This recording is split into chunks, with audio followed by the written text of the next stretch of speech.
A few moments later. Assalamualaikum warahmatullahi wabarakatuh. Perkenalkan, nama saya Grita Filaili dari Universitas Zainul Hasan Genggong, Fakultas Tadis Umum, Prodi Tadis IPS. Di sini saya berterima kasih kepada dosen pengampun saya, yaitu Bapak Robi, dan kepada teman-teman saya, dan tidak lupa juga kepada orang tua saya yang saya cintai. Di sini saya akan mempresentasikan tentang negara Amerika dari mata kuliah Geografi Regional Dunia. Yang pertama, itu ada sumber daya alamnya. Dalam mineralnya, Amerika Serikat kaya akan batu bara, minyak bumi, gas alam, emas, tembaga, dan uranium. Produksi minyak dan gas itu meningkat berkat teknologi fracking. Dalam segi pertanian, negara ini memiliki lahan subur yang luas, menghasilkan jagung, gandum, kedelai, kapas, dan buah-buahan. Dalam peternakan seperti sapi, babi juga menjadi sektor penting dalam negara Amerika. Terus dalam segi perhutanan, kayu dari wilayah barat laut seperti Oregon dan Washington menjadi sumber daya yang penting di negara Amerika. Terus ada kondisi fisiknya. Kondisi fisik dari Amerika, geografisnya itu terletak di Amerika Utara, terbatas dengan Kanada di utara dan Meksiko di selatan. Luas wilayah di Amerika Serikat itu luasnya itu 9,8 juta kilometer persegi, menjadikannya negara terbesar ketiga di dunia. Topografinya itu pegunungan Rocky di barat dan pegunungan Appalachian di sebelah timur. Dataran yang sangat luas di tengah. Terus sungai utamanya itu Mississippi atau Missouri dan Colorado. Dari segi hubungan kerjasamanya, negara Amerika itu organisasinya internasional.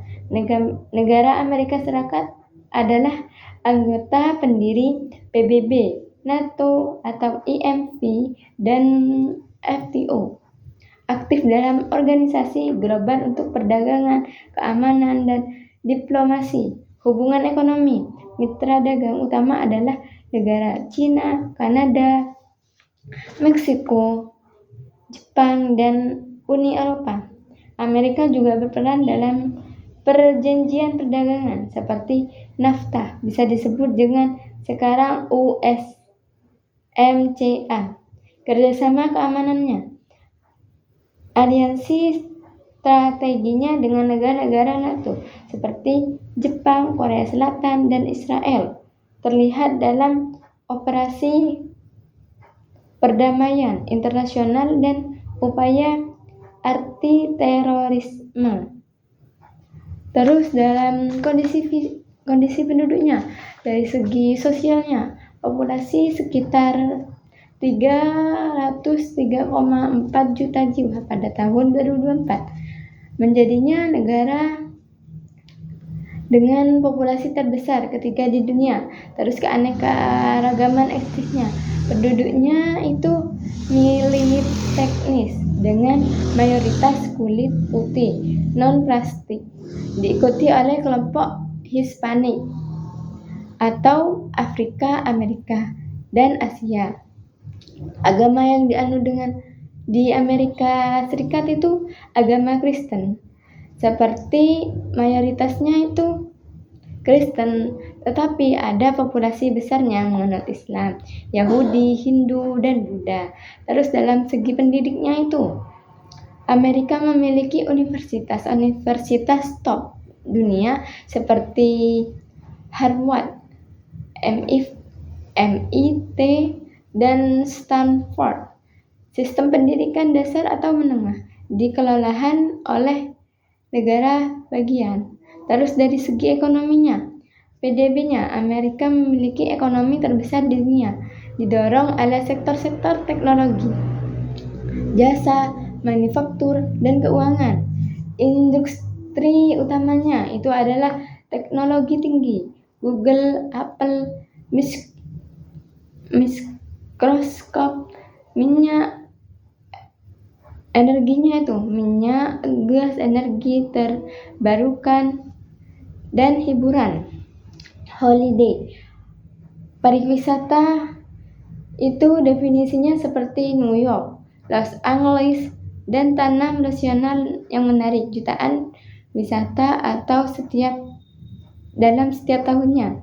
Dari segi budayanya itu bahasanya yang biasa digunakan di negara Amerika itu bahasa utamanya adalah bahasa Inggris, tetapi Spanyol banyak digunakan. Terus gaya hidupnya, gaya hidup modern dengan fokus dengan inovasi atau individualisme dan kebebasan. Seni dan hiburannya, Amerika adalah pusat industri film, musik, dan seni global. Terus dari segi politik, Republik Federal atau sistem demokrasi presidensial, presiden adalah kepala negara dan pemerintahan. Terus ada partai politik, sistem dua partai utara, Demokrat, dan Republik. Terus ada kebijakan domestik, fokus pada isu ekonomi, kesehatan, imigrasi, dan perubahan iklim. Perdebatan politik sering terjadi terkait hak senjata atau aborsi atau kesetaraan nasional. Terus ada kebijakan luar negeri, mendukung perdagangan bebas atau keamanan global dan hak asasi manusia. Jadi, apabila ada kesalahan dalam mempresentasikan, mohon maaf. Wassalamualaikum warahmatullahi wabarakatuh.